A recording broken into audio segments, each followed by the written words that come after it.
ఆత్మహత్యలు ఇప్పుడు రైతుల ఆత్మహత్యలండి జరుగుతున్నాయా? దానికి ఎవరు బాధ్యత వహించాలా?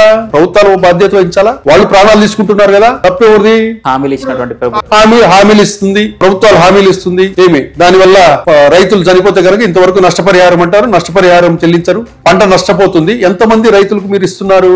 అప్పుడు ప్రభుత్వాన్ని తీసుకొచ్చి కూడా జైల్లో వేయాలనా? లేదా కేసు పెట్టాలి కదా, సీఎం ని విచారణ పిలిపించాలి కదా, అలాగే అగ్రికల్చర్ మినిస్టర్ ని విచారణ పిలిపించాలి కదా. ఎందుకు జరగటంలా? బెట్టింగ్ ఒకటే కాదు ఇక్కడ, అంటే మనము ఏదో బెట్టింగ్ ను సపోర్ట్ చేస్తున్నామని కాదు, ఇవన్నీ తీసుకోవాలి. ప్రజలు ఏవైతే నష్టపోతున్నారో మన వ్యవస్థలో ఉన్న వాటన్నిటికీ రెస్పాన్సిబిలిటీ ఉండాలి. సో ఈ ప్రమోషన్లకు సంబంధించి కానీ హామీల వర్షాలకు సంబంధించి కానీ ఎవరైతే నమ్మి ప్రజలు దానికి అట్రాక్ట్ అవుతున్నారో దాని వెనుకున్నటువంటి ఆ లూప్ హోల్స్ ని వెతికి పట్టుకోవటం ఇక్కడ ప్రధానటువంటి. అవును, ఇక్కడ వెతికి పట్టుకోవాలి. ఒకటి, ఇంకోటి, ప్రభుత్వాలు హామీలు ఇస్తున్నాయి. ప్రభుత్వాలు హామీలు ఇచ్చి ప్రజలను మోసం చేస్తున్నాయి కదా. అన్ని హామీలు మీకు కుదరనప్పుడు ఎందుకు ఇస్తున్నారు హామీలు?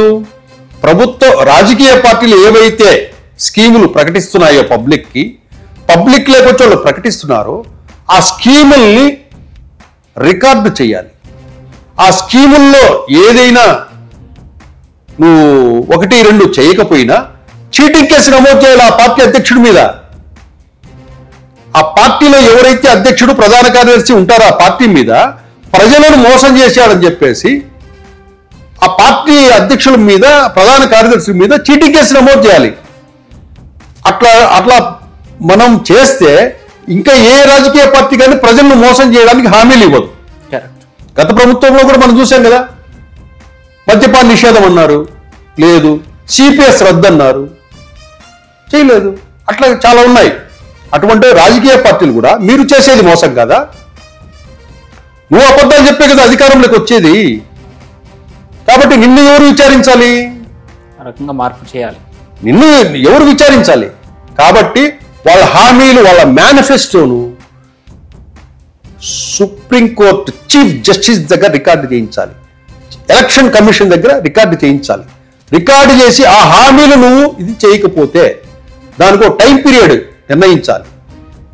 ఆ టైం పీరియడ్ లోగా నువ్వు దాన్ని ఇంప్లిమెంట్ చేయకపోతే ఇమ్మీడియట్ గా గవర్నమెంట్ డిసాల్వ్ చేయాలి. అటువంటి చర్యలు మనం తీసుకోవాలి. అట్లాగే వ్యవస్థల్లో డబ్బుకు సంబంధించిన ఏదైతే వ్యవహారాలు దానివల్ల ప్రజలు నష్టపోతున్నారో వాళ్ళందరి మీద కూడా మనం యాక్షన్ తీసుకోవాలా, అందరినీ విచారణ తీసుకురావాలా. ఈవెన్ ప్రభుత్వాన్ని కూడా మనం విచారణ పిలిపించాల్సిందే. అటువంటి చర్యలు తీసుకుంటే గనక మనకు ప్రాణ నష్టాలు జరగకుండా ఉంటాయి. పోవాలి.